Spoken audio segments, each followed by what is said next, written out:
Hey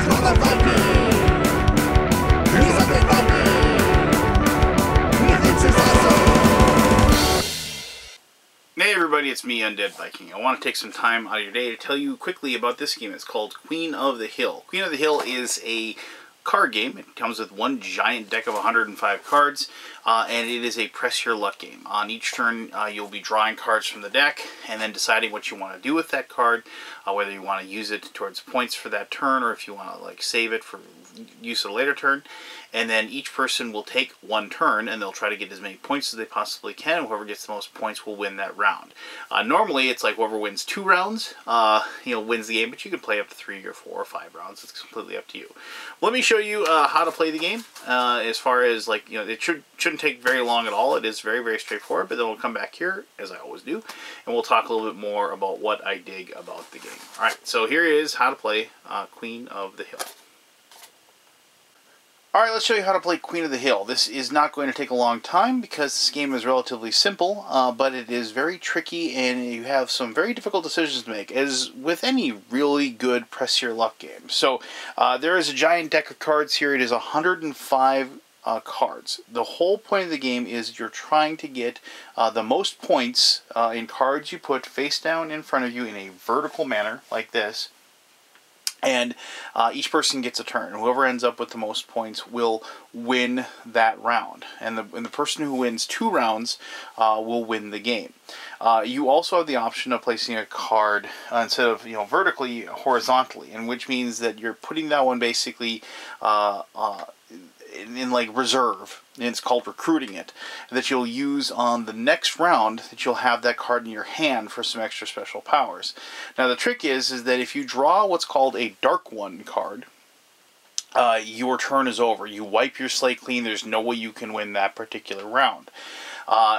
The one caveat is that if you the first card you draw, if it's a Dark One card, you don't automatically lose. You just shuffle the deck back in and then draw another card. So you can't lose on the very first card that you draw.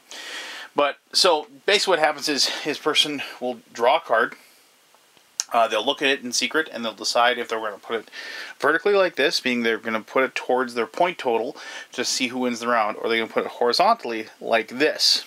And then they will, be able to pick up that card after the round is done to be able to be used in the next round. Now, you get to do this for as long as you want. The trick is that as long as you're drawing cards, you run the risk of picking up a Dark One card. There are 15 Dark One cards in the deck of the 105. So, so I picked this card up. We have, so it's Berserker. So the number up here is the number of points that it'd be worth if we're going to count it towards winning the round. This is the special power that only will happen if I recruit the card by putting it horizontally in front of me, like so. And I can't use it this round, I'll use it the following round. So this one is discard. So if I want the special ability to discard 1 card from your hand, to use this, choose a player to discard up to 3 cards from their hand. Well, I don't know how many, if I'm playing first, so I don't know how many cards they're going to have, so I'm going to put that one face down, like that, to show that I have that card. So we're going to pick up another card, and Pirate. Only play this during your turn. Steal up to 2 random cards from another player's hand. If I have a 4 and a 3, that's 7 total. That's pretty good. So let's go ahead and put that one like that. Well, and you don't have to put them like that. You could put them like this. It just doesn't matter. So we're going to take another one. See what we get here. The Seraph. Now the Seraph, obviously it's worth 8. It's huge, and there's just no effect. So there's no reason to put it anywhere but there. And then at that point you've got 15 total, so you stop. And so the next person will then go, and I'm just going to draw cards here. So they would get the Musician.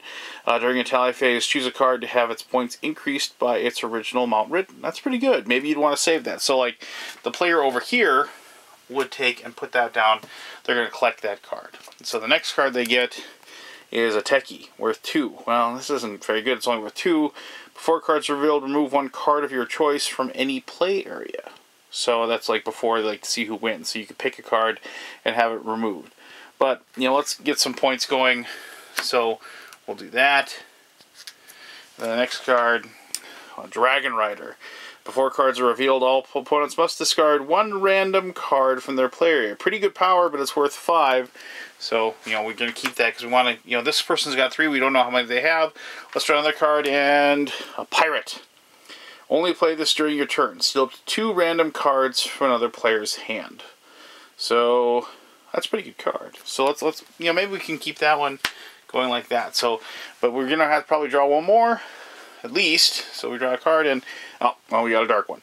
So, remove all cards from your play area. End your turn. So this player would be done. They would take all these cards.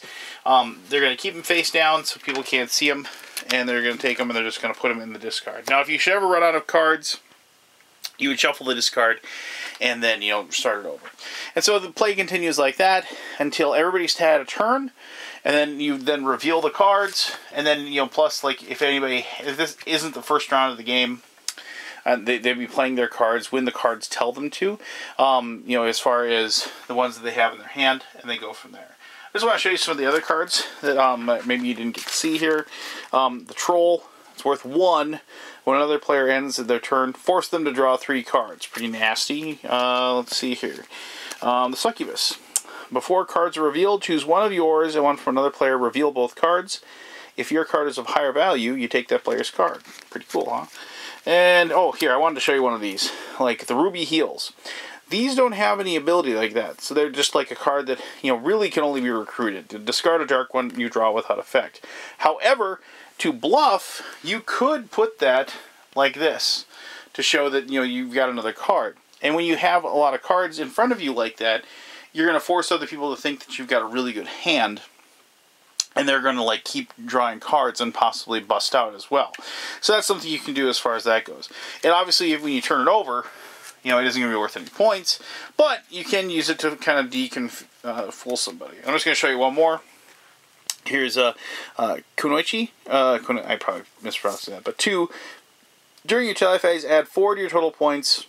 You must not already be at 0 points. So, like, you could just turn, it's obviously worth double if it's in your hand, and so that's one that you probably want to recruit instead of putting in front of you. But anyway, there you go. So there you go. That's all to play the game. You know, like I said, there isn't a ton of rules to it, but it is very challenging as far as, like, you know, trying to outthink your opponents and, like, you know, can I survive just one more card, that kind of thing. And it's a lot of fun too. So, but let me talk more about Queen of the Hill in my conclusion. Alright, thanks for watching that video on how to play this. As I said, you know, it's like, it is one of those kind of classic press your luck games. It's the big decision of, can I survive one more card? Are the cards that I have that I'm going to count towards my total, are they good enough to beat my opponents? And it's really, a lot of it is about, you know, the whose turn is it type of thing. If you go first, you know, it's a little bit tougher because you don't have any sort of knowledge going on. And so, I mean, I should have mentioned that the first player does switch, you know, as the game progresses. It doesn't stay the same the entire time. But it is one of those, you know, difficult things where if you're going first, you kind of, well, it's nice because you set the tone a little bit. But, you know, if you're going later, you have knowledge as far as at least the number of cards that people have in front of them. And then you can get kind of a good idea of what it is. But there is also, like, that trick. It's like, oh, if some guy only stops with 2 cards, or even 1, I mean, did they get a Seraph card? Did they get an 8-point right away? You know, one of those things. And it can be that cool little mind game that you play with you and the other people at the table. Plus, I mean, there's the whole act of, like, I'm going to go for one more card, and dang it, you know, you roll over a dark one, and you flip it over, and you're all angry. And that's one of those things that I like about it. You know, I like the fact that it is extremely easy to teach. I've played this at my lunch table at my work, and I played this with my daughter and my wife. But, I mean, it was like we were up and running in minutes. And by minutes, I don't mean like 10. I mean like 2. You know, it was like, okay, this is how you play. Draw the card, turn it over. You either draft it, you know, towards your point total, or you recruit it for later use. Go.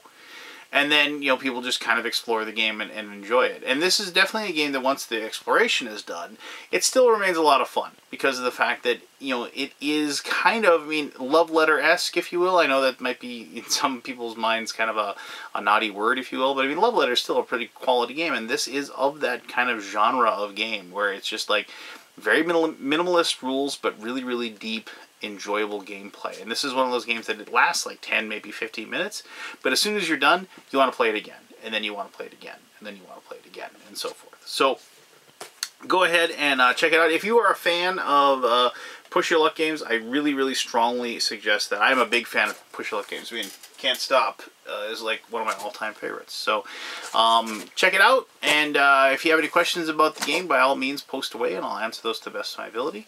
As always, I really appreciate you taking the time to watch this video. And until next time, this is me, the Undead Viking, telling you to have yourself one heck of an awesome day. All right, bye-bye.